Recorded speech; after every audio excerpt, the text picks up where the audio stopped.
years. This comes as Canberra is seeking to block China from expanding its security presence in the Indo-Pacific.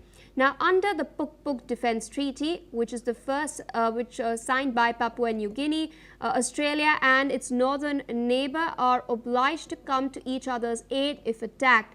The treaty allows as many as 10,000 Papua New Guineans to serve with the Australian Defence Force under dual arrangements. Listen in to what their leaders had to say after signing this treaty.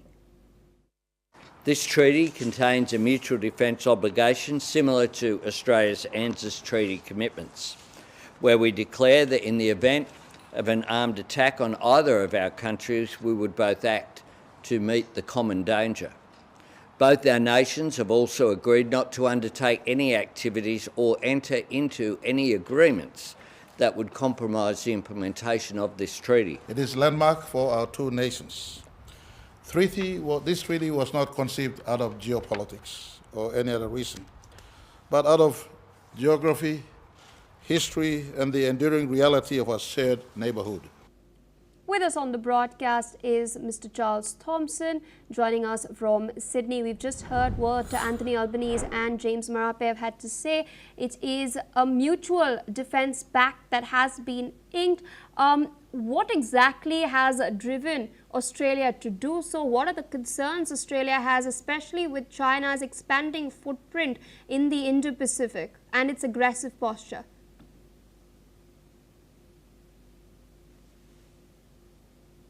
Sir, I request you to unmute yourself. You're unable to hear you. Okay, yes, thank you. Thank you. No, this is everything. This is more to do with Papua New Guinea. I mean, if you study the history of Papua New Guinea, nearly everybody in Papua New Guinea has some connection with Australia. They've either studied here, been trained here. Australia gives a lot of aid. So all of this is really reflecting on China.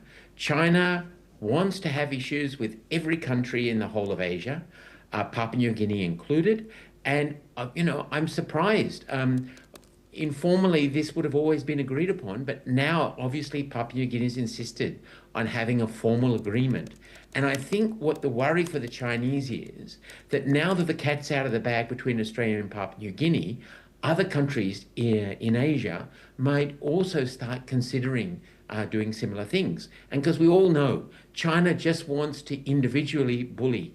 And they're bullying Australia as we speak. I mean, the people complain about the Americans, but the masters are the Chinese. And what is Australia's larger security goal in the region? And because we've been seeing recent deals that have been inked regarding the procurement of submarines as well, the AUKUS deal that has come through. So how does Australia plan to, in fact, counter this Chinese threat in the Indo-Pacific? It's not just Australia, it's India, it's the Philippines, it's Japan, it's Taiwan. Every single country feels under threat from China. And the only way they can reduce that threat is through mutual cooperation, through countries by geography, just like the Papua New Guinea Prime Minister said, or they have some relationship with the United States. And we're all under pressure from China because China just does what it wants.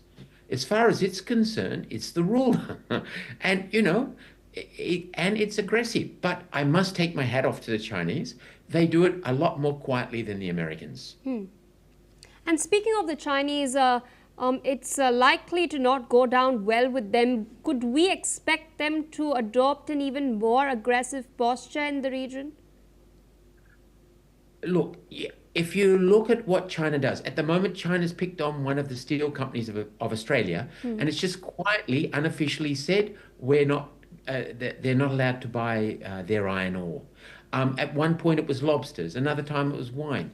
The Chinese switch on and switch off as they please across the world with any country that dares stand up to China. And that includes India. That includes Taiwan. That includes every single country in Southeast Asia. China's a bully, let's face it, and they're growing, and they demand respect. And at the end of the day, because they are the manufacturing hub of the world. You have to give them respect. You don't have much of a choice, or you have to look at mutual agreements like Papua New Guinea's just done with Australia. All right, so with that, I would like to thank you for taking out time, sharing your analysis with us on NewsX World. With that, viewers, we're shifting focus towards more news coming in from Sydney. A man has been arrested by the police after he fired some 50 shots in public, wounding at least 16 people. A large contingent of police swarmed the area and locked down the street before entering the property above a business and arresting the man. Now, they seized a rifle from the scene and initially stated that up to 100 bullets were fired and 20 people were wounded. However, the New South Wales Police Acting Superintendent Stephen Parry has now revised the number of shots to around 50 and the toll of those wounded to 16. The accused shooter was taken to a hospital and treated for minor injuries to the area around his eye sustained during the arrest. No charges have so far been laid against the alleged gunman yet, and the investigation into this matter is underway.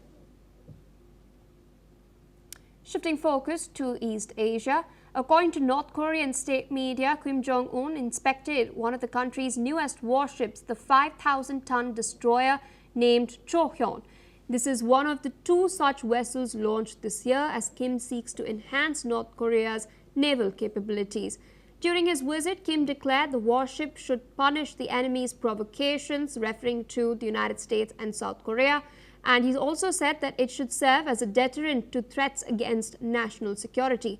Kim has also pledged to complete a 3rd destroyer by October next year.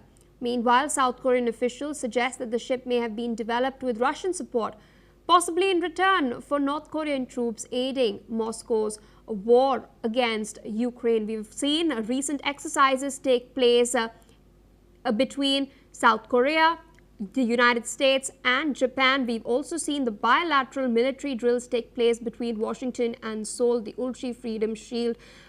Meanwhile, there was a meeting that took place between South Korean President Lee Jae-myung and US President Donald Trump.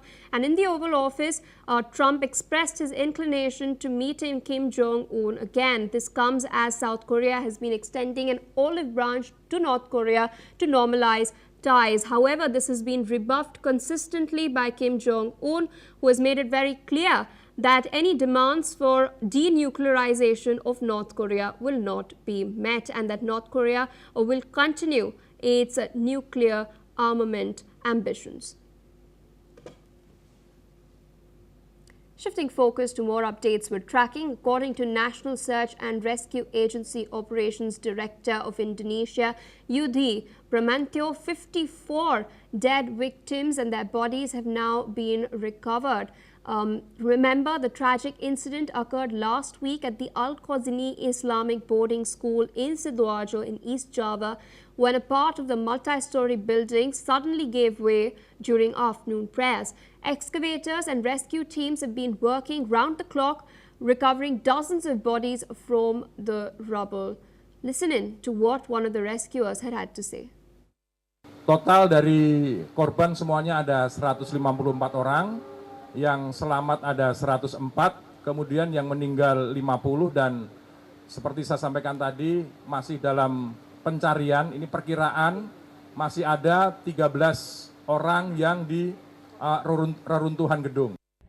Kami menargetkan dari BNPB hari ini kita akan selesaikan pencarian korban. Dari Basarnas maupun dari pihak Kodim sudah mengatur schedule. Diharapkan pada hari ini kita akan selesai evakuasi dari yang diperkirakan, saya ulangi, yang diperkirakan tinggal 13 orang lagi. Authorities say that illegal construction without proper permits, including adding 2 floors to the original structure, led to the collapse. Experts have confirmed that the building failed to meet safety standards and could not support the additional load. With that, viewers, it's a wrap on this bulletin. More news and updates on the other side. Stay tuned on NewsX World.